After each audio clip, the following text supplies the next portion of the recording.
여러분 안녕하십니까? 국민의힘 현역 국회의원이 3.1절 탄핵 반대 집회 연단에서 헌법재판소를 때려 부수자고 한 극단적인 선동 발언을 두고 후폭풍이 이어지고 있습니다. 국민의힘 내에서도 뒷감당하기 어려운 도를 너무 많이 넘어선 해서는 안 될 말이라는 비판이 나오는데요. 또 강성 지지층에만 초점을 맞추면 중도층이 이탈할 거란 우려가 제기되는데 실제 여론조사에서 그 우려는 현실화하고 있습니다. 신수아 기자가 보도합니다. 3.1절 서울 광화문 탄핵 반대 집회에서 국민의힘 서천호 의원은 헌법재판소를 때려 부숴야 한다고 목소리를 높였습니다. 공수처 선관위 헌법재판소 불법과 파행을 제기하고 있습니다. 이 모두 때려 부숴야 됩니다.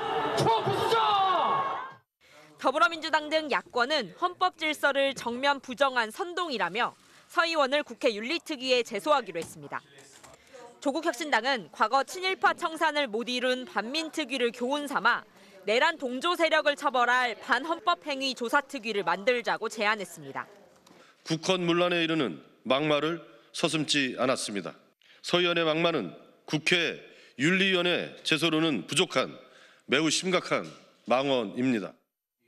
의원 개인 결정이라며 집회 참석을 방관해온 국민의힘은 당은 공식적으로 거리 집회에 거리를 두고 있다고만 밝혔습니다. 하지만 한 국민의힘 초선 의원은 MBC와의 통화에서 극렬 지지층에 초점을 맞추다 보니 중도가 이탈할 거라고 본다고 우려했고 또 다른 재선 의원은 개별 의원들의 강성 발언에 대해 중도층이 경계심을 가지기 시작했다고 분석했습니다. 뒷감당을 어떻게 하려고 그러냐는 공개적인 쓴소리도 나왔습니다. 경찰 간부 출신이시잖아요. 이제 체제를 가장 수호해야 될 그런 입장에 계신 분인데 도를 넘어도 너무 많이 넘은 거죠. 여당 내 우려는 여론조사에서 조금씩 현실로 나타나고 있습니다. 리얼미터가 지난달 26일부터 28일까지 전국 만 18세 이상 유권자 1,506명에게 조사한 결과 정권 교체론에 동의한 응답은 55.1%, 정권 연장론은 39%로 지난주 3.7%포인트였던 격차는 불과 한 주 사이 오차범위 바뀐 16.1%포인트로 벌어졌습니다. 특히 중도층에서 정권 교체 60.6%, 정권 연장 33.6%로 정권 교체론이 2배 가까이 우세해졌습니다. MBC 뉴스 신수아입니다. 이런 가운데 국민의힘 지도부는 오늘 박근혜 전 대통령을 찾아 대구로 갔습니다. 하필 탄핵 심판 막바지에 탄핵당한 전직 대통령을 만나러 대구로 간 시점도 그렇고 8년 전 탄핵 소추위원이었던 권성동 원내대표가 일행에 포함된 것도 공교로운데요. 김민형 기자의 보도입니다. 대구 달성군 박근혜 전 대통령 사저 앞 국민의힘 권영세 비상대책위원장과 권성동 원내대표가 나타나자 박 전 대통령 지지자들이 거칠게 항의합니다. 권 원내대표는 8년 전 국회 법사위원장으로 박 전 대통령 탄핵 심판의 검사 역할을 맡았습니다. 당 지도부로서 당 원로인 박 전 대통령과 마주 앉은 권 원내대표는 사랑을 참 많이 주셨는데 마음 아프게 해드려 죄송하다고 말했고 박 전 대통령은 다 지난 일인데 개의치 말고 나라를 위해 열심히 일해달라고 답했습니다. 윤 대통령의 안부를 묻고 마음이 무겁다면서 탄핵 심판 결과가 어떻게 나든 국론이 분열될 가능성이 있다고도 말했습니다. 박 전 대통령은 1시간가량 대화에서 국가 미래를 위해 여당이 단합해줬으면 좋겠다. 어려울 때는 대의를 위해 마음을 모으는 것이 중요하다며 단합을 주문했습니다. 집권당이 한 마음으로 뭉쳐서 이 어려운 위기를 잘 극복하길 바란다. 이런 얘기를 하셨습니다. 집권당 대표가 소신이 지나쳐 사사건건 대립각을 세운 건 바람직하지 않다. 소신을 내세워 개인 행동을 지나치게 하는 건 위기 극복에 도움이 되지 않는다면서 한동훈 전 대표와 당론을 거스른 친한계를 겨냥하며 거듭 단합을 주문했다고 참석자들은 전했습니다. 국민의힘 지도부는 앞서 지난달 이명박 전 대통령을 예방했습니다. 국민의힘 한 의원은 MBC와 통화에서 현 시점에서 지도부가 친윤계나 친한계의 소신 발언을 추스리는 건 어렵다며 존재감 있는 원로들을 만나 통합 메시지를 공개적으로 내는 대선 사전 작업 성격이라고 분석했습니다. 더불어민주당은 유죄 선고를 받은 실패한 대통령들을 만나 보수 지지층을 결집시키려는 얄팍한 발상이라며 탄핵 경험자가 아닌 국민에게 조언을 구하라고 꼬집었습니다. MBC 뉴스 김민영입니다. 이렇게 국민의힘이 강하게 윤 대통령을 옹호하는 모양새지만 더불어민주당 이재명 대표는 국민의힘이 곧 윤석열 절연에 나설 것이라고 꼬집었습니다. 국민의힘 대선 주자들의 공세는 이재명 대표 한 곳으로 집중되고 있습니다. 정상빈 기자가 보도합니다. 더불어민주당 이재명 대표가 SNS를 통해 국민의힘을 정면 겨냥했습니다. 지난달 국민의힘이 100일 안에 윤석열 단절 선언을 할 거라 했는데 이제 85일 남았다며 불난 호떡집처럼 윤석열 배신을 두고 경론을 시작해 마침내 윤석열 절연, 지도부 교체에 나설 거라고 비꼬았습니다. 추구하는 가치도 없고 이익과 욕망을 위해 부모조차 내칠 극우 파시즘 정당이라며 보수의 핵심 가치인 헌법과 법치주의마저 파괴하는데 동조 영합한다고 몰아붙였습니다. 장외 집회 대결이 펼쳐진 3.1절을 기점으로 공세 수위가 한층 거세진 겁니다. 헌정 질서와 법치주의를 부정하는 것은 결코 보수일 수 없습니다. 수구조차도 못 되는 반동일 뿐이다. 맞습니까, 여러분? 지지층 결집을 유도하는 한편 조기 대선이 현실화될 경우 여당의 윤석열 대통령 거리두기를 겨냥해 공세의 포석을 깔아둔 셈입니다. 여권 점령들은 이재명 대표의 정책을 두고 반격에 나섰습니다. 국민의힘 한동훈 전 대표는 최근 이 대표가 제안한 상속세 개편에 대해 중산층 부담을 줄여야 한다고 동의하면서도 그동안 민주당의 강력한 반대로 이뤄지지 못한 것이라며 민주당의 진심인지 모르겠다고 꼬집었습니다. 이재명 대표의 AI 정책에 대한 유튜브 대담 발언도 공세 대상이 됐습니다. 엔비디아 같은 회사가 하나 새로 생겼다. 그래서 그 70%는 민간이 가지고 30%는 국민 모두가 나누면 굳이 세금에 막 그렇게 의존하지 않아도 되는. 오세훈 서울시장은 국가가 기업 성과를 독점 관리한다는 무서운 구상이라 지적했고 유승민 전 의원은 엔비디아 같은 회사를 어떻게 만들지 고민 없이 상상 속 회사를 뜯어먹을 궁리만 한 공상수설이라고 평가절하했습니다. 개혁신당 이준석 의원도 대장동 공영개발 아이디어를 접목해 대안으로 내놓는 것이 우려스럽다며 가세했습니다. MBC 뉴스 정상빈입니다. 지금까지도 윤 대통령을 비롯한 내란 핵심 세력들은 정치인 체포 지시는 없었다며 끝까지 부인하고 있죠. 하지만 이미 비상계엄 한 달여 전부터 체포 대상을 겨냥한 듯 사무실과 자택 주소 확인, 그리고 포고령 위반자 검거 및 압수수색이란 내용으로 메모까지 해뒀던 사실이 확인됐습니다. 박솔립 기자가 보도합니다. 검찰이 여인영 전 방첩사령관의 휴대폰을 포렌식하자 메모가 쏟아졌습니다. 지난해 10월 27일 작성된 메모에 포고령이란 말이 등장합니다. 포고령 위반 최우선 검거 및 압수수색, 휴대폰 사무실 자택 주소 확인, 행정망 경찰청 건강보험 등 석 줄짜리 메모입니다. 여 전 사령관은 김용현 당시 국방장관의 말을 적었다면서 포고령 위반자들을 검거하려면 주소 등을 알아야 하니 행정망이나 경찰망을 확인해야 한다는 원칙적인 이야기라고 검찰에 진술했습니다. 작년 10월 27일이면 포고령이 선포되기 전인데 무슨 내용인지도 모르면서 위반자를 검거할 방법을 써뒀다는 건 설득력이 떨어집니다. 지난해 11월 9일 메모에는 이재명, 조국, 한동훈, 우원식 등 14명 명단도 나옵니다.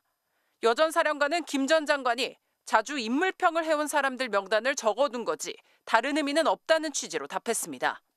하지만 이름을 보면 계엄 당시 체포 명단과 대부분 겹칩니다. 조지호 경찰청장도, 홍장원 전 국정원 1차장도 이재명, 조국, 한동훈, 우원식 이름을 여 전 사령관으로부터 들었다고 검찰에 진술했습니다. 여 전 사령관은 또 지난해 10월쯤에는 김 전 장관이 계엄사령부 합동수사본부 구금시설이 어딘지 묻더니 내가 수방사령관을 해서 잘 아는데 비원벙커를 활용해도 될 거야 라고 했다고 검찰에 진술했습니다. 윤석열 대통령과 김용현, 여인영 모두 정치인 체포를 부인하고 있지만 계엄 한 달여 전부터 체포와 구금 계획을 세운 정황을 검찰이 확보한 겁니다. 제가 국회의원을 체포하거나 본회의장에서 끌어내라고 했다는 것입니다. 정말 터무니없는 얘기입니다. 방첩사는 실제로 움직였습니다. 체포조는 국회로 출동했고 비원벙커가 구금시설로 적당한지 점검까지 한 것으로 검찰 수사에서 드러났습니다. MBC 뉴스 박솔립입니다. 윤석열 후보의 비상계엄을 선포합니다. 윤 대통령 탄핵 심판은 이제 헌법재판소 결정만을 남기고 있지만 우리에겐 여전히 남은 의문이 있습니다. 윤 대통령은 어떻게 비상시도 아닌데 군대를 동원해 헌정 질서를 파괴할 생각을 하게 됐을까? 많은 사람이 왜 그런 인물을 미리 알아보지 못했던 걸까? 그 의문을 풀기 위해 저희는 내란의 기원을 찾는 시도를 시작합니다. 오늘은 그 첫 순서로 윤 대통령의 정계 입문 당시로 돌아가 보겠습니다. 자기 뜻대로 안 움직이는 상대는 악으로 규정해 세를 모으고 이를 반복하며 집권한 검사. 하지만 그게 전부였더니에 좌충우돌을 이문현 기자가 돌아봤습니다.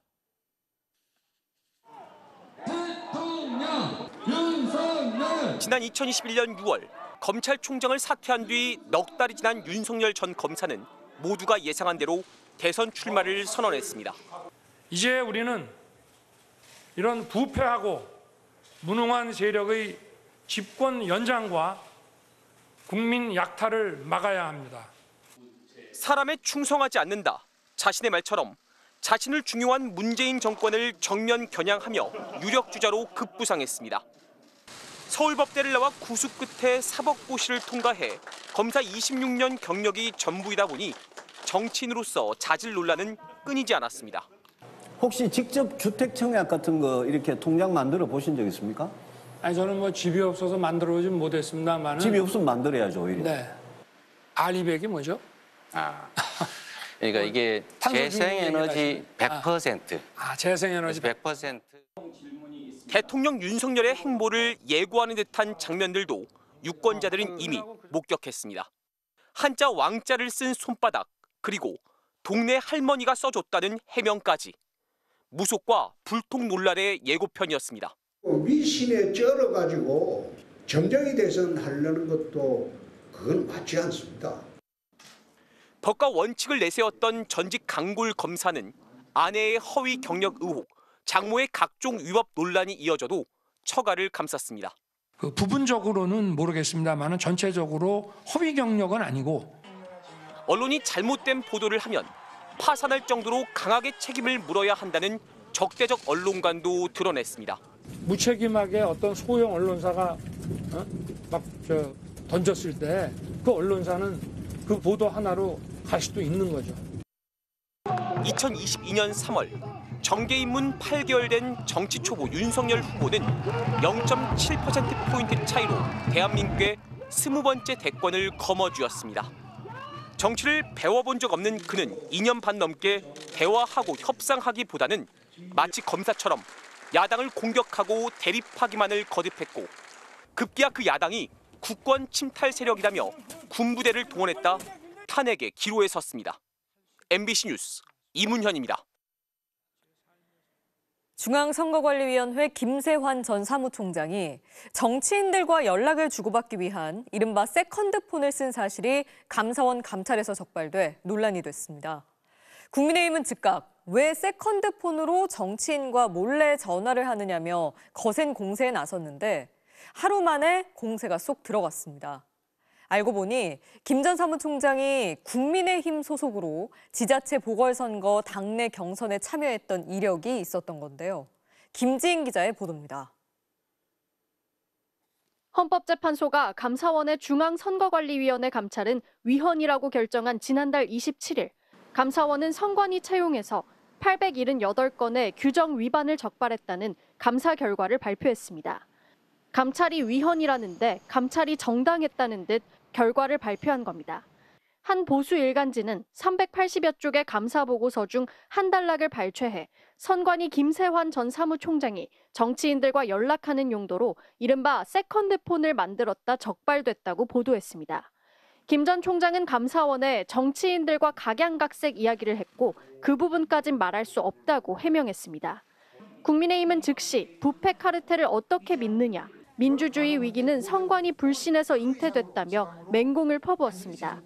윤석열 대통령의 부정선거 주장에 적극 동조하진 못하더라도 선관위를 공격하며 지원 사격에 나선 듯한 분위기였습니다. 그런데 김 전 사무총장이 작년 인천 강화군수 보궐선거에서 국민의힘 당내 경선에 나섰던 사실이 확인됐습니다. 공격 대상이 국민의힘 소속이었던 겁니다. 야권은 국민의힘 공세가 결국 자가당착이 됐다며 세컨드폰으로 누구와 통화했는지 명백히 밝히라고 역공에 나섰습니다. 제 발등을 도끼로 찍으셨는데요. 양발을 다 찍으신 것 같으세요. 단 한 사람도 빠짐없이 다 드러나기를 바랍니다.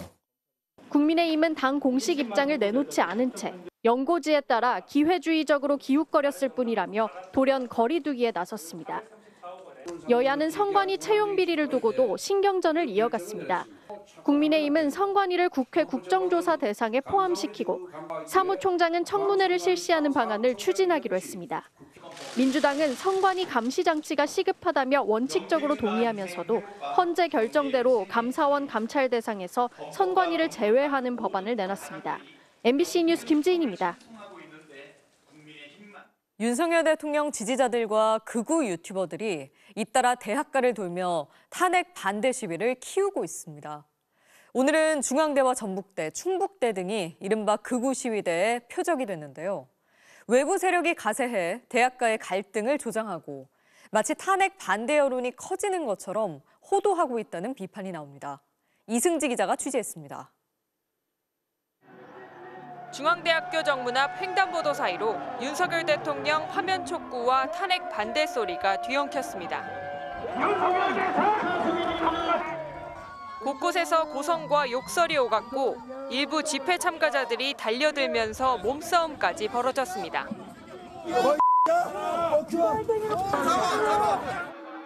탄핵 반대 집회를 신고한 건 자유민주주의 수호 중앙인이란 이름의 일부 학생들이었지만 이번에도 윤 대통령 지지자들과 극우 유튜버들이 대거 가세했습니다. 중앙대 재학생과 졸업생들은 맞불 집회를 열고 헌정 질서를 파괴하려는 극우 세력의 난동이라고 규탄했습니다. 내란 종교 세력의 폭력과 폭동을 또 용인한다면 제2의 서부지법 폭동 사태 및 민주주의의 파괴가 일어나는 것은 명백한 일이다. 전북대와 충남대, 충북대에서도 시국선언이라는 이름을 내건 탄핵 반대 시위가 열렸습니다. 태극기와 성조기를 든 윤 대통령 지지자들이 대부분이었고 내란 혐의에 대한 수사 결과를 부정하면서 근거 없는 부정선거 주장만 쏟아냈습니다. 윤 대통령 탄핵 심판 선고를 앞두고 극우 세력들이 대학가를 돌며 탄핵 반대 여론이 확산되는 것처럼 호도하고 있다는 비판이 나옵니다. 특히 비상계엄에 반대하며 시국선언을 발표했던 주요 대학들이 표적이 되고 있습니다. 도발을 함으로써 최소한의 비용으로 큰 결과를 얻고자 하는 그런 목적주의 상황이 우호적이지 않은 곳들을 의도적으로 방문해서 극우 성향 온라인 커뮤니티에는 각 대학의 탄핵 반대 집회 참석을 주문하고 이른바 인증하는 글까지 올라오고 있습니다. 학생들에 대한 극단적인 혐오와 위협을 넘어 폭행하는 일까지 잇따르고 있습니다. 개강을 앞둔 대학들이 잇따라 학내 집회를 불허하며 고심 중인 상황에서 서울대는 외부인을 포함한 인원과 목적 등을 적은 집회 신고서를 사전에 의무적으로 제출하도록 하는 방안까지 검토하고 있습니다. MBC 뉴스 이승지입니다. 최근 이른바 광화문파, 여의도파로 나뉘어 윤석열 대통령 탄핵을 격렬하게 반대하는 이들이 있습니다. 이 반대 집회를 주도하는 극우 성향의 일부 목사들은 극우적 선동은 물론 욕설도 서슴지 않으며 폭력을 부추기고 있는데요. 목사라는 지위를 이용한 선동을 멈추라는 목소리가 개신교 내부에서 재차 나오는 가운데 서명도 이어지고 있습니다. 문다영 기자가 취재했습니다. 광화문에서 윤석열 대통령 탄핵 반대 집회를 이끌고 있는 사랑제일교회 전광훈 목사. 전 국민이 지켜보는 가운데 대통령 파면 여부를 심리해온 헌법기관을 향해 거친 비난을 쏟아냈습니다. 판사 검사들이요. All the judges 야 이 개들아. of the court, you bastards. 공수처 너희들 용서 못해.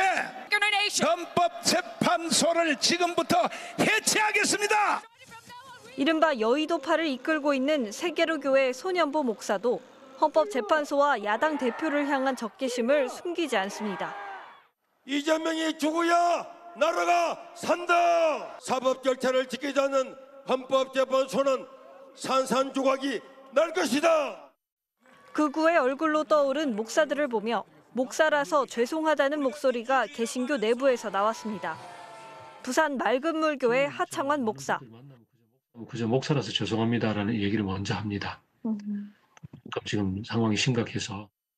하 목사는 최근 자신이 쓴 시국선언문을 공개하고 목회자와 신자들에게 서명 참여를 촉구하고 있습니다. 도저히 예수를 따르는 제자의 언행이라 할 수 없는 모습이 광장을 메우고 있다.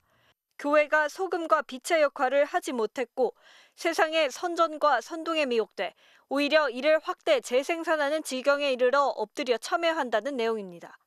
일부 대형 교회나 혹은 목회자들이 지금 극우 집회를 주도하고 있어서 사람들이 교회가 전부 다 동참하는 것처럼 보이지만 교회 안에는 또 그렇지 않은 사람들도 꽤 많이 있거든요. 일부의 강렬한 움직임일지언정 개신교 전체가 극우는 아니라 알리고 싶었다는 하 목사. 제일 걱정되는 건 극우 정치 활동이 종교, 즉 믿음을 도구로 쓴다는 점이라 했습니다. 예배는 하나님께 드리는 것인데 이 예배를 정치의 도구로 만들었다는 거죠. 자기들이 주장하고 싶은 정치 구호를 그 예배 시간에 그냥 복창을 한다든지. 시국선언은 부흥사로 시작해 극우 개신교의 상징이 된 전광훈을 향해 목사 사칭과 선동을 멈추라고, 교단을 향해선 소년보 목사를 목사직에서 파면하라고 요구했습니다. 지금까지 목회자와 신도 약 1,500명, 개신교 단체 22곳이 서명에 참여했습니다. MBC 뉴스 문다영입니다. 홍준표 대구시장 선거 캠프에서 자원봉사자로 일했던 홍 시장 아들 친구가 지난 2021년 홍 시장의 국민의힘 복당 당시 관련 여론조사 비용을 낸 것으로 파악됐습니다. 홍 시장은 자신과 상관없이 진행된 일이라며 비용 대납 의혹을 부인하고 있는데요. 검찰의 명태균 씨 수사가 여권 정치인들로 본격 확대될지 관심이 쏠립니다. 김상훈 기자의 단독 보도입니다. 지난 2021년 5월 10일 1년 넘게 당을 떠나 무소속 의원이었던 홍준표 대구시장이 국민의힘의 복당 의사를 밝혔습니다. 무엇보다도 당원과 국민들의 복당 신청 요구가 빗발치고 있어 이젠 돌아가야 할 때가 되었다고 생각합니다. 다음 날 홍 시장은 자신의 유튜브 채널에 국민 여론에 힘입어 돌아가고자 한다는 제목의 영상과 함께 여론조사 결과를 올렸습니다. 국민 47%, 국민의힘 당원 65%가 복당을 찬성한다는 내용입니다. 이 여론조사를 의뢰한 한 곳이 명태균 씨가 실질적으로 운영한 것으로 알려진 미래한국연구소입니다. 5월 8일 여론조사가 진행됐고 다음 날 우호적인 결과가 공표돼 언론이 보도하자 5월 10일 홍 시장이 복당 기자회견에 나선 겁니다. 여론조사가 실시된 5월 8일 미래한국연구소 강혜경 씨 계좌에는 450만 원이 입금됐습니다. 강 씨는 여론조사 비용이라고 검찰에 진술한 걸로 파악됐습니다. 돈은 홍 시장 아들 친구이자 홍 시장 선거 캠프에서 자원봉사자로 일했던 최모 씨가 다른 사람 이름으로 입금했습니다. 최 씨는 MBC에 내가 자료가 필요해 여론조사를 여러 차례 의뢰했다면서 홍 시장은 몰랐다고 했습니다. 검찰은 홍 시장이 복당한 날 홍 시장 아들이 명태균 씨에게 아버지가 감사해야 한다고 보낸 문자 메시지도 확보한 상태입니다.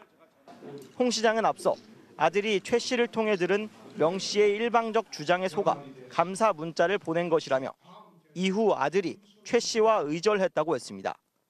또 여론조사 의뢰는 나와 상관없이 명 씨와 친분이 있던 내 주변 사람이 다른 데보다 반값도 안 되는 명 씨가 주선한 기관에 의뢰했다고 한다며 비용 대납 의혹도 부인했습니다. 검찰은 이번 주 수요일 강혜경 씨를, 목요일 김태열 미래한국연구소 전 소장을 불러 홍준표, 오세훈 시장 관련 여론조사가 이뤄진 경위 등을 조사할 예정입니다. MBC 뉴스 김상훈입니다.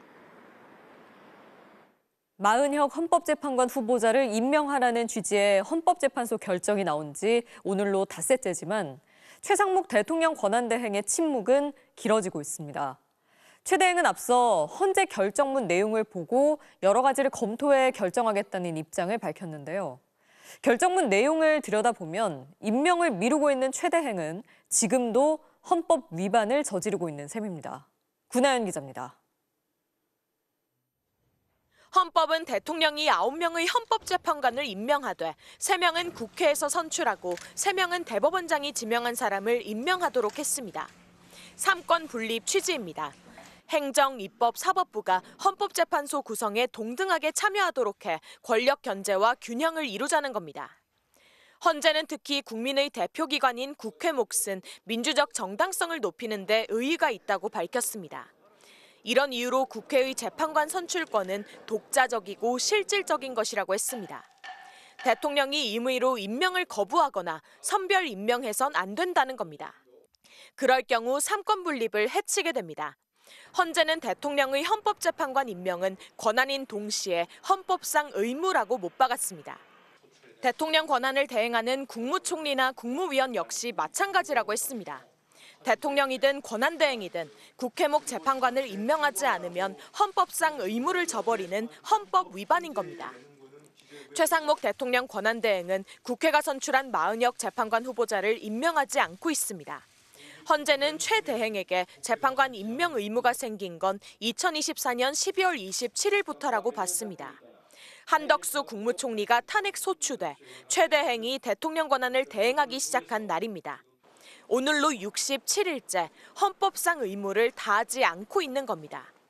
판사 출신인 차성한 교수는 최 대행이 결재만 하면 되는 상황인데 하루 이틀 지나도록 임명하지 않는 건 명백한 직무유기라고 했습니다. 최 대행의 침묵이 길어질수록 국정 최고 책임자가 형법상 직무유기는 물론 중대한 헌법 위반을 저지르고 있다는 비판도 커질 것으로 보입니다. MBC 뉴스 구나연입니다. 지난해 김건희 여사를 치켜세우고 광복 회장을 비난하며 뉴라이트식 발언으로 논란이 됐던 뉴욕 총영사 기억하십니까? 소위 김건희 라인 의혹까지 제기되자 사퇴 의사를 밝혔던 인물인데 어찌된 일인지 그 뒤로도 넉 달 넘게 자리를 지키고 있는 것으로 확인됐습니다. 그러면서도 올해 3.1절 기념 행사엔 불참했다는데요. 이유가 뭘까요? 뉴욕 나세용 특파원이 취재했습니다. 작년 11월 김유한 뉴욕 총영사는 김건희 여사 라인 의혹이 제기되자 돌연 총영사직에서 물러나겠다고 했습니다. 그러면서도 김 여사의 뛰어난 전시 기획 능력과 겸손한 자세에 반해 팬이 됐다. 영부인이 외교에 크게 기여할 수 있다고 치켜 세웠습니다. 김 총영사는 앞서 작년 8월 뉴욕 광복절 행사에서 광복절은 미국에 감사하는 날이라고 말해 논란을 일으켰습니다. 광분하고 있는 북한 공산 세력과 대한민국 내부의 종북 좌파 세력들을 분쇄해내는 것입니다. 야당엔 반일로 먹고 사는 정치 세력이라며 막말도 서슴지 않았고 끝까지 사과는 거부했습니다. 뭐가 정치 집회라는 말씀입니다. 부적절하다고 생각한 적이 없습니다. 저는. 사의를 표명한 지 넉 달, 김 총영사는 여전히 자리를 지키고 있습니다. 대외적으로 사의 표명만 하고 사직서는 제출하지 않은 것으로 보고받았습니다. 매달 1,000만 원 넘는 기본급과 해외 수당 4,100여 달러 등 모두 6,700만 원가량이 총영사에게 지급됐습니다. 만세! 만세! 만세! 하지만 올해 3.1절 기념행사에서 김 총영사의 모습은 찾을 수 없었습니다. 김 총영사는 자신을 지지하는 교민도 많지만 반대하는 교민도 있을 수 있다며 분열을 막기 위해 불참했다고 설명했습니다. 또 대통령실과 외교부 국장에게 구두로 사의를 알렸었다며 후속 절차가 없어 계속 총영사직을 수행하는 것이고 월급 때문에 남았다는 건 모욕이라고 반발했습니다. 그러면서 자신의 임명은 외교 장관이 아닌 대통령이 결정한다고 했습니다. 조태열 장관이 정할 일이 아니라는 건데 외교부는 충계 정기 인사 때 김 총영사를 교체할 계획입니다. 뉴욕에서 MBC 뉴스 나세웅입니다. 자, 3월입니다만 강원 지역엔 지난 밤새 최고 50cm의 많은 눈이 내리면서 차량 고립 등 피해가 잇따랐습니다. 강원과 경북 지역엔 또다시 폭설이 예보됐는데요. 내일 전국적으로는 강한 바람이 불고 기온이 크게 떨어지면서 꽃샘 추위가 찾아오겠습니다.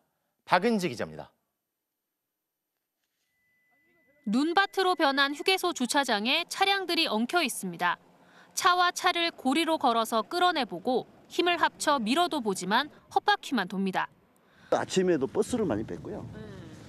그다음에 캠핑카들, 그다음에 승용차들, 전륜구동차들, 사계절 타이어 쓰시는 분들 그런 분들이 계시는데 강원도 백두대간에 설경을 보러 온 사람들은 그대로 발이 묶여버렸습니다. 사진 출사를 왔는데 부산에서 5시에 출발했어요. 그래서 묵고 가서 눈이 없어서 여기 왔는데 주차하면서 지금 눈이 너무 깊어서 바퀴가 빠진 거예요. 삽으로 해도 안 되고. 밤새 강원 고성 향로봉엔 최고 50cm의 눈이 쌓였고 동해안에도 20cm 안팎의 많은 눈이 내렸습니다. 눈이 30cm 가까이 쌓인 태백에선 간밤에 제설차와 승용차가 부딪히는 등 눈길 차량 사고가 잇따랐고 초등학교 4곳과 중학교 1곳이 개학 날짜를 4일에서 5일로 하루 연기했습니다. 여기 보니까 건너 다니는 길이 그 질퍽거리잖아. 그래 물을 따놓으면 물이 빠지면 좀 덜 질퍽거릴 것 같아서. 그렇죠. 이번 눈으로 지난해 12월 이후 50일 동안 이어진 강원 영동 지역 건조특보가 모두 해제되면서 대형 산불 우려와 봄 가뭄 걱정을 덜게 됐습니다. 강원 산지에는 오늘 밤부터 모레까지 최대 40cm 이상 폭설이 예보됐고 울진과 영덕 등 경북 동해안 지역에도 눈이 더 내릴 전망입니다. 강원 내륙은 4일까지, 강원 산지와 동해안은 5일까지 강원 산지를 중심으로 최대 40cm 이상의 많은 눈이 내리면서 대기의 건조함은 해소되겠습니다. 기상청은 이번 눈은 습기가 많고 무거운 습설이어서 시설물 피해가 우려된다며 주의를 당부했습니다. 또 전국에 강한 바람이 몰아치면서 내일 아침 서울의 기온이 0도까지 떨어지는 등 다시 추위가 이어질 전망입니다. MBC 뉴스 박은지입니다.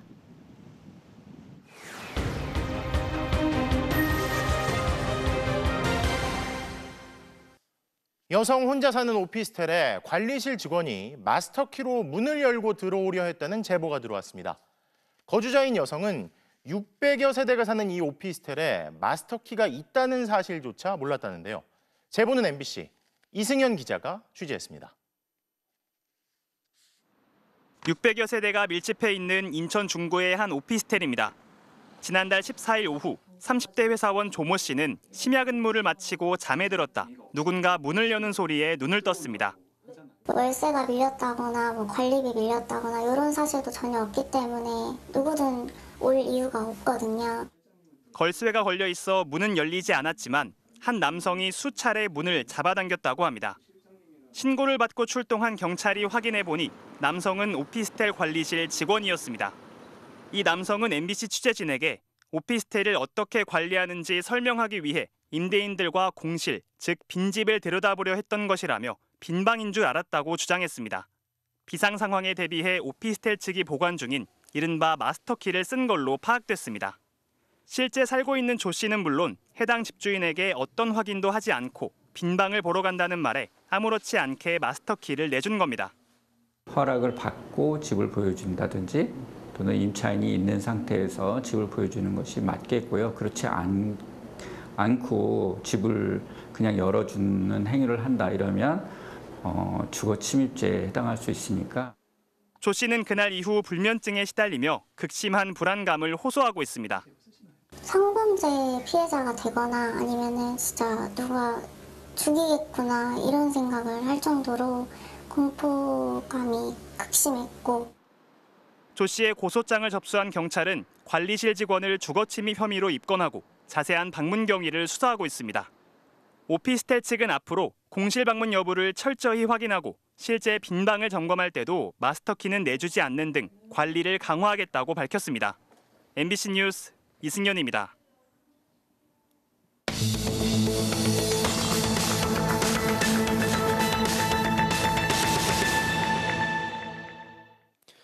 뉴스 현장에서 사실을 확인하는 현장 검증입니다. 늘봄학교를 마친 아이들의 불안한 하굣길을 지난주 전해드렸는데요. 현재 초등학교에는 학생 안전을 위해 학교 보안관, 배움터 지킴이 등의 학생 보호 인력이 있습니다. 하지만 지역별로 격차가 크다고 하는데요. 현장을 확인해봤습니다. 늘봄학교를 마친 아이들이 교실을 나오자 한 남성이 아이들을 버스에 태웁니다. 한 명 한 명 자리에 앉힌 뒤 일일이 안전벨트도 채워줍니다.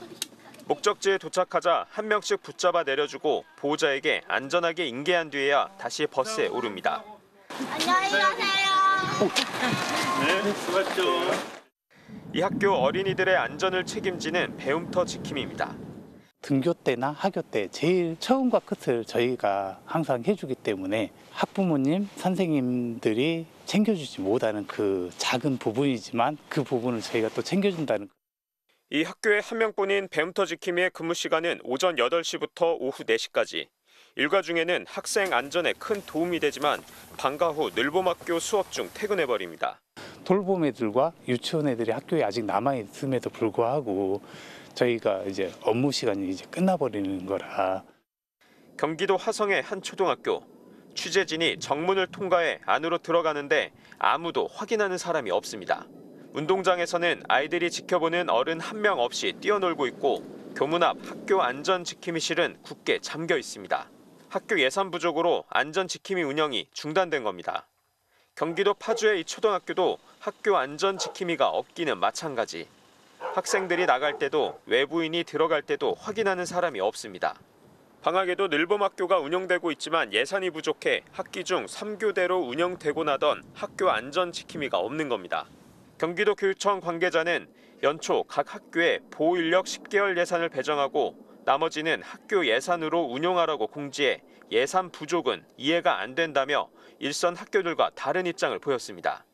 반면에 서울의 이 초등학교는 방학 중에도 오전 8시부터 저녁 8시까지 2교대로 학교 보안관이 자리를 지키며 어린이들의 안전을 책임지고 있습니다. 학교 보안관이 학교에 있구나 하고 느끼게 되기 때문에 어떤 불순한 목적으로 들어오는 게 좀 어떤 경고. 서울의 학교 보안관 예산은 연간 400억여 원. 관내 모든 초등학교에 2명 이상씩 인력이 배치돼 있습니다. 학교 안전 인력도 지역별로 양극화가 나타나고 있는 겁니다. 지역별로 학생 보호 인력 제도가 다르고 예산도 다르게 책정되다 보니 지역 사정에 따라 학생 안전에도 격차가 벌어지고 있는 상황. 어느 지역의 아이든 차별 없이 안심하고 학교에 다닐 수 있는 대책 마련이 시급해 보입니다. 현장 검증 김태윤입니다. 최악의 외교 참사라 평가받는 트럼프, 젤렌스키 대통령의 정상회담을 두고 기획된 쇼가 아니었냐는 주장마저 나오는데요. 오늘은 트럼프 대통령 측근들이 우크라이나의 정권 교체 필요성까지 거론하고 나섰습니다. 왜 이런 일이 벌어지고 있는 건지 워싱턴 김재용 특파원입니다. 절박한 처지라고는 하지만 외국 정상에게 복장 문제를 그것도 막 출입하기 시작한 극우 매체 기자가 추궁하듯 따진 것부터 수상했지만 정작 이 기자를 트럼프는 칭찬했습니다. Why don't you wear a suit? Just want to see if you own a suit? And I do like your clothing, by the way. Yeah, really? Even though I think he's a great guy, by the way. 오히려 비판적인 질문을 한 기자에겐 면박을 주며 웃음거리로 만들었습니다.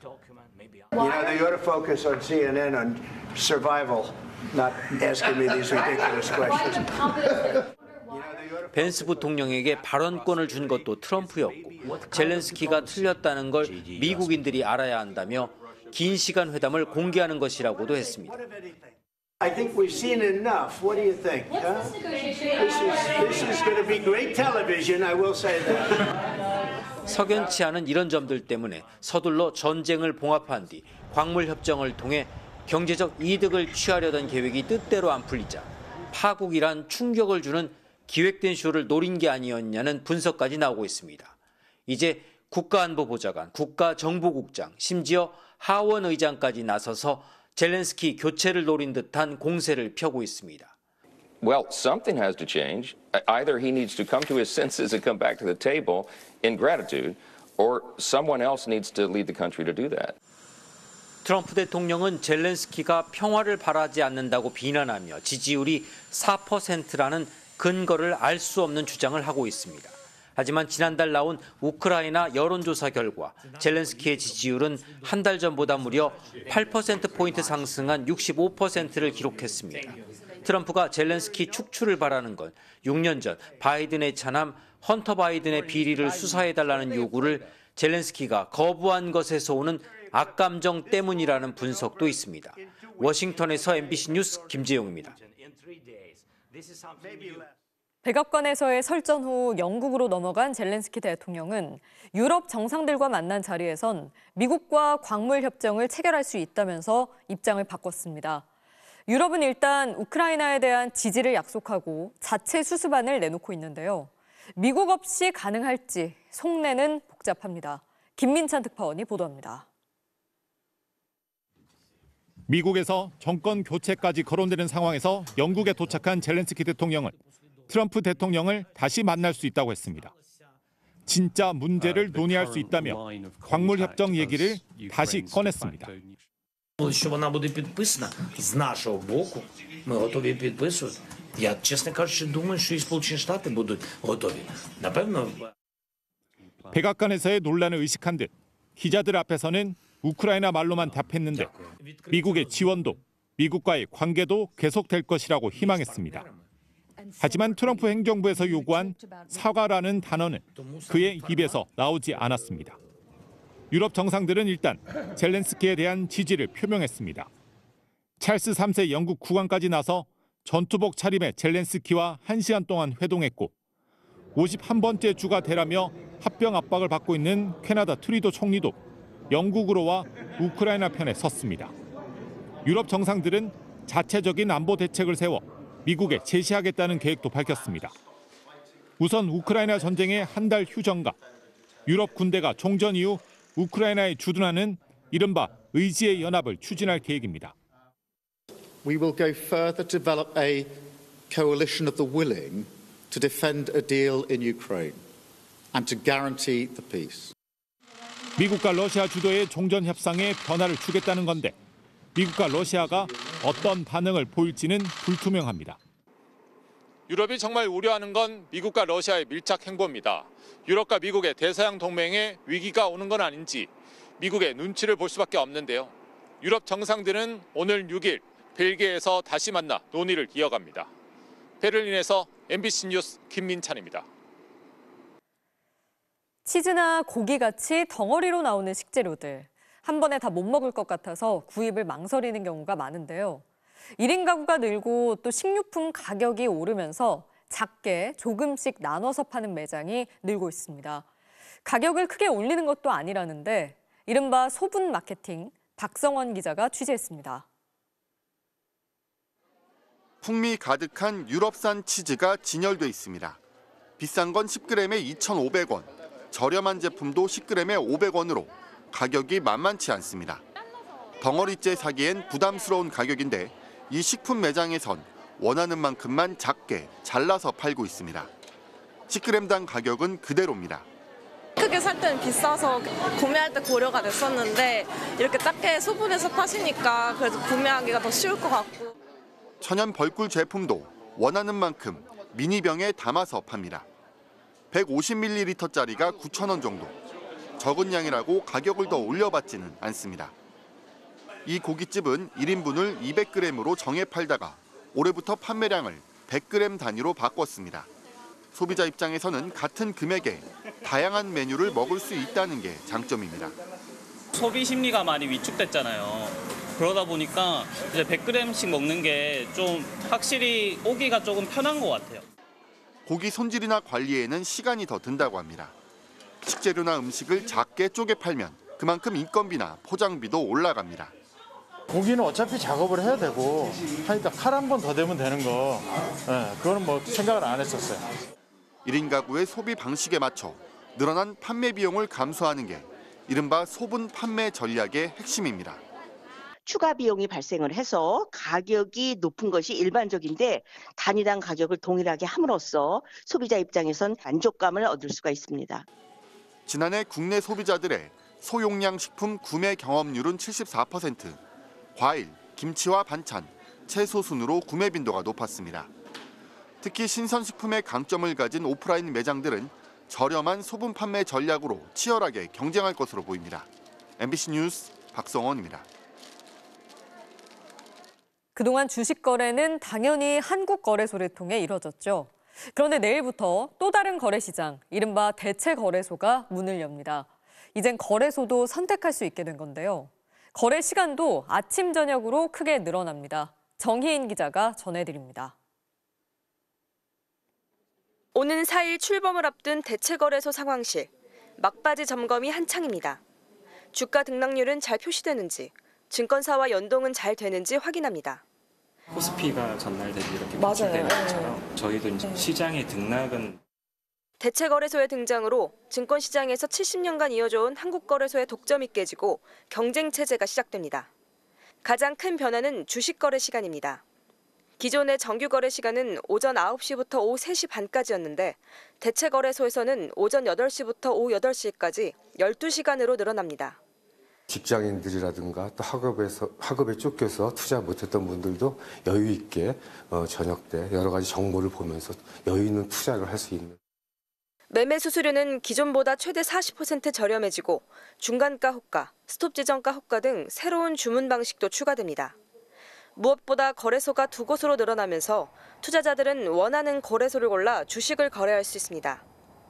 증권사들은 보다 좋은 조건의 자동 주문을 넣어주는 시스템을 갖추기 시작했습니다.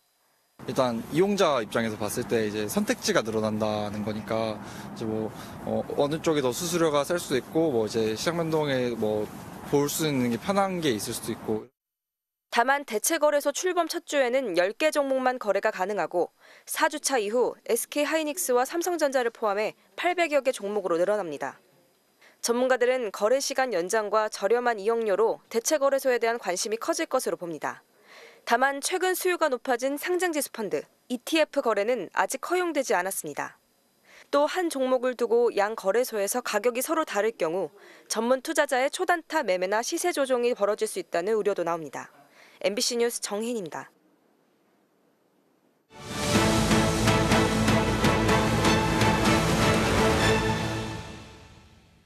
정부는 지난해 기후변화에 대응하기 위해 전국에 14개의 댐을 짓겠다고 발표했습니다.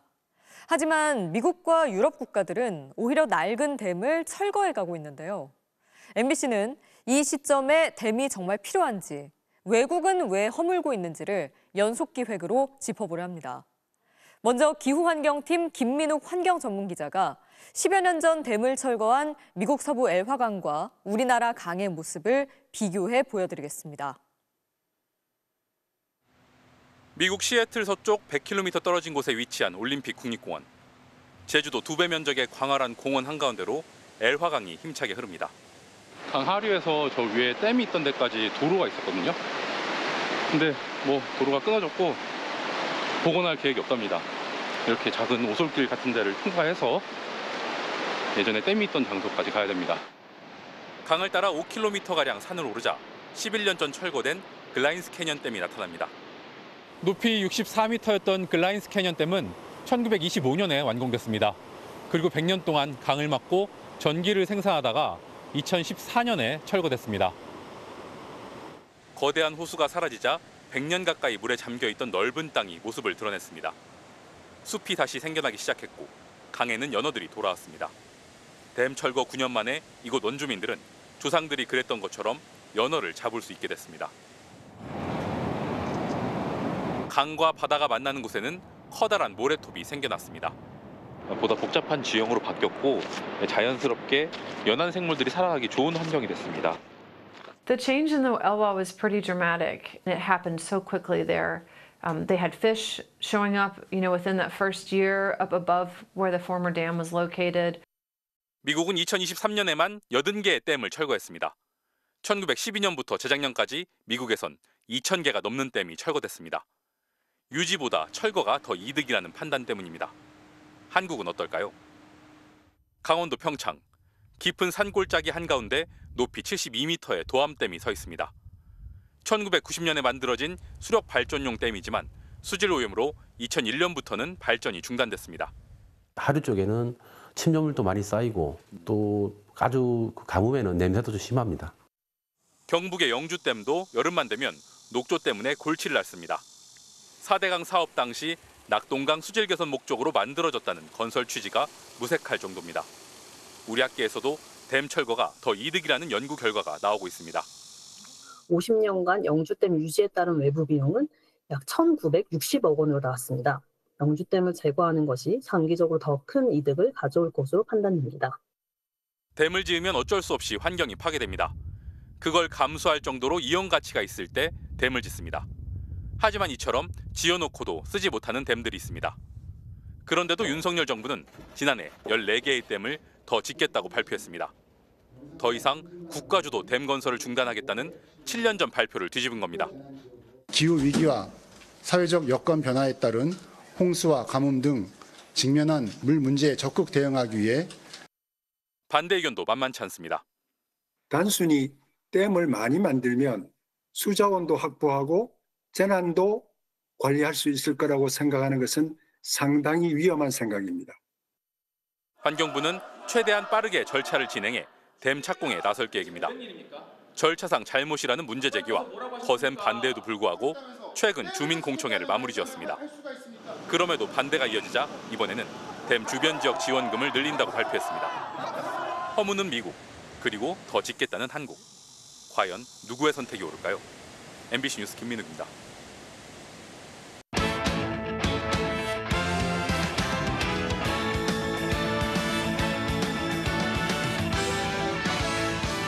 새롭게 인사드립니다. 월요일 밤 스포츠 뉴스입니다. K리그에서 서울과 김천이 득점 없이 비겼습니다. 졸전에 가까운 경기 내용보다 관리가 전혀 안 된 서울 월드컵 경기장의 엉망인 잔디 상태가 더 큰 문제였습니다. 김태훈 기자가 전해드립니다. 강한 바람과 쌀쌀한 날씨에도 2만 4천여 명의 관중이 찾은 서울 월드컵 경기장. 최악의 잔디 상태로 선수들의 경기력은 관중들의 기대를 전혀 충족시키지 못했습니다.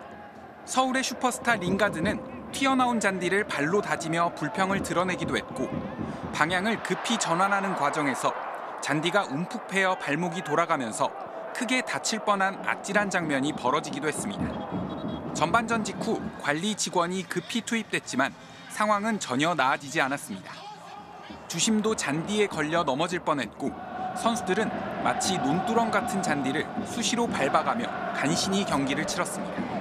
경기 운영에 애를 먹으면서 전반 36분이 돼서야 두 팀의 첫 슈팅이 나왔고 유효 슈팅도 후반에 서울만 2차례 기록한 게 전부였을 정도로 실망스러운 경기 끝에 두 팀은 득점 없이 비겼습니다. 선수와 감독들은 경기 직후 아쉬움을 나타냈습니다. 이거는 솔직히 선수 생명도 좀 위험할 것 같고 안 그래도 날씨가 추운데 좀 딱딱하거나 잔디가 들리면은 좀 많이 부상이 우려가 많이 될 것 같습니다. 경기장 환경에 의해서 이제 조금의 변칙으로 또 갈 수밖에 없는 상황들이 생기는 바람에 좀 아쉬운 부분이 없지 않아 있는 것 같습니다. 아시아 챔피언스 리그와 클럽 월드컵 일정을 감안해 역대 가장 일찍 막을 올리면서 잔디가 충분히 자랄 시간이 부족했고 매서운 추위까지 겹쳐 제대로 뿌리 내리지 못하면서 잔디 상태가 급격하게 악화된 게 원인입니다. 하지만 선수들은 지난해부터 지속적으로 제기한 축구장 잔디 관리 문제가 전혀 개선된 게 없다며 한숨을 내쉬고 있습니다. 계속 얘기를 해도 이제 보니까 뭐 서울 월드컵 경기장 그거 80억 벌어서 얼마를 썼다가 2억인가? 말이 되냐고 그게. 열받네 생각하니까. 2년 연속 300만 관중을 돌파한 K리그. 잔디 변수라는 커다란 암초에 부딪히며 시즌 초부터 흥행에 빨간불이 켜졌습니다.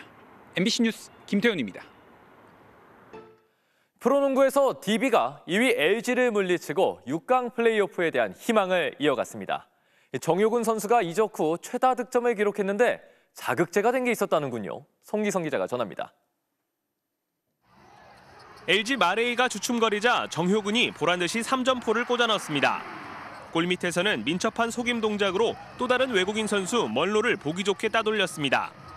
에이스 타마요의 슛을 막아낸 뒤에는 관중들을 향해 두 팔을 벌리는 세리머니를 선보였고 마레이와의 리바운드 다툼에서 승리하고 득점까지 성공한 뒤에는 힘차게 포효했습니다. 상대 외국인 선수들을 상대로 자신감 넘치는 플레이를 이어간 정효근은 느슨한 수비를 적극적으로 공략하면서 DB 이적 후 최다인 18득점을 기록했습니다. 마레이의 5반칙 퇴장을 이끌어낸 뒤 승부처에서 자유투 2개를 놓치긴 했지만 정효근은 리바운드도 9개나 잡아내며 꾸준히 이를 마다하지 않았습니다. DB는 정효근의 맹활약과 종료 18초 전에 터진 알바노의 쐐기 3점포를 앞세워 LG전 3연패에서 벗어났습니다. 정효근에겐 이틀 전 소노전에서 자존심에 상처를 입었던 게 자극제가 됐습니다. 손우랑 할 때 시원하게 버리길래 좀 당황스럽긴 했는데 그때 이제 제가 못 쐈어요, 슛을 많이. 그래서 오늘은 버리기만 해봐라. 떨어지면 무조건 쏜다. 7위 정관장은 최하위 삼성을 꺾고 2연승을 달리며 6위 DB와의 승차를 3경기 차로 유지했습니다. MBC 뉴스 송기성입니다. 여자 프로농구 4강 플레이오프 1차전에선 BNK가 3점슛 11개를 터뜨리며 삼성생명을 물리쳤습니다. 베테랑 박혜진이 21득점을 기록하며 맹활약했습니다. 1쿼터 초장거리 3점포로 폼을 연 BNK의 박혜진. 2쿼터 막판 상대 추격에 찬물을 끼얹는 3점포에 이어 승부처인 4쿼터인 시작부터 연속으로 3점포를 꽂아 넣었습니다. 시간에 쫓겨 던진 3점슛마저 깔끔하게 들어갔네요. 결국 3점슛 6개 중에 4개를 꽂아 넣은 박혜진은 이적 후 최다인 21점으로 펄펄 날았는데요. 마더니의 활약에 다른 선수들도 신바람을 낸 BNK는 3점슛 11개를 합작하며 삼성생명의 9점차 승리를 거뒀습니다. 역대 플레이오프 1차전 승리팀의 챔피언 결정전 진출 확률은 82.7%. 양팀은 올해 부산에서 2차전을 치릅니다. 프로배구에서 삼성화재가 KB손해보험의 10연승을 저지했습니다. KB의 경민대 무패 행진을 막은 막심의 3연속 서브 에이스 만나보시죠. 월요일 밤 스포츠 뉴스였습니다.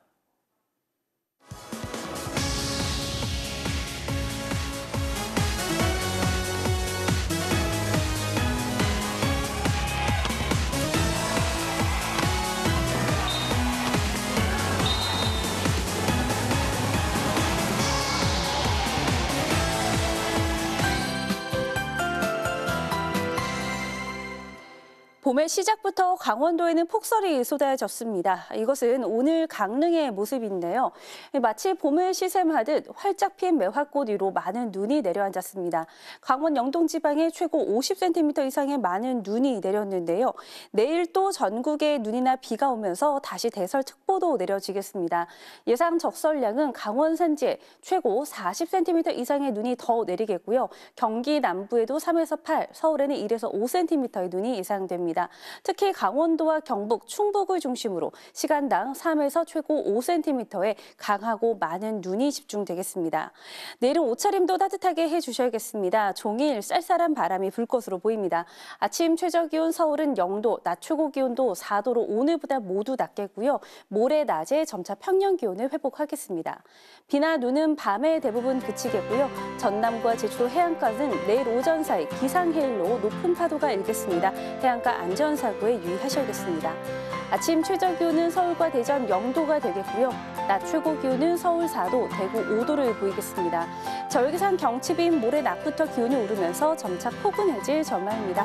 해주셨습니다. 아직도 윤 대통령을 따라 처단을 운운하고 증오를 부추기며 전부 때려 부수자는 의원까지 나옵니다. 자리를 지키자고 나라를 쪼개려는 겁니다. 하지만 그들과 달리 헌법재판소 결정을 묵묵히 기다리는 이들이 훨씬 많습니다.